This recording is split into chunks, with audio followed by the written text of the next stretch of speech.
Hello viewers, দাঁত ও মাড়ির স্বাস্থ্য সুরক্ষায় করণীয় সম্বন্ধে আজকে আমরা আলোচনা করব। তো আসলে আমরা জেনে দাঁত ও মাড়ির স্বাস্থ্য সুরক্ষায় করণীয়গুলো কী কী রয়েছে।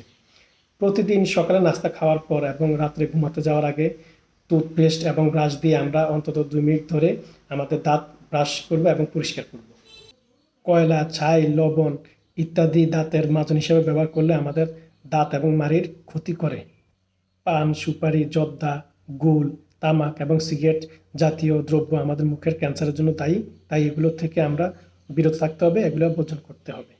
Chocolate, ice cream, cold drinks, cake, biscuit, juice এবং অন্যান্য খাবার খাওয়ার পর আমরা আমাদের দাঁতকে পরিষ্কার করতে হবে এবং দাঁত ও মাড়িকে সুরক্ষিত রাখতে হবে।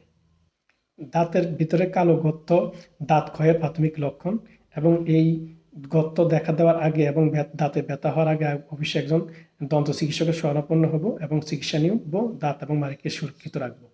এবং প্রতি 3 মাস পর পর আমরা আমাদের দাঁতের ব্রাশ চেঞ্জ করব এবং নিয়মিত ডেন্টাল ফ্লসিং ব্যবহার করব এবং দাঁতের ক্ষয়রোধ এবং মাড়িকে সুরক্ষিত রাখবো।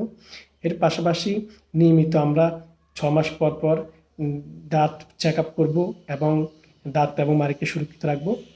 তাই আমরা আসুন নিয়মিত আমরা একজন ডেন্টিস্টের শরণাপন্ন হব এবং চিকিৎসা নিয়ে দাঁত এবং মাড়িকে সুরক্ষিত রাখবো। ভিডিওটি ভালো লাগলে লাইক এবং শেয়ার দিয়ে অনেকে দেখার এবং জানার সুযোগ করে দিবেন। সবাইকে ধন্যবাদ।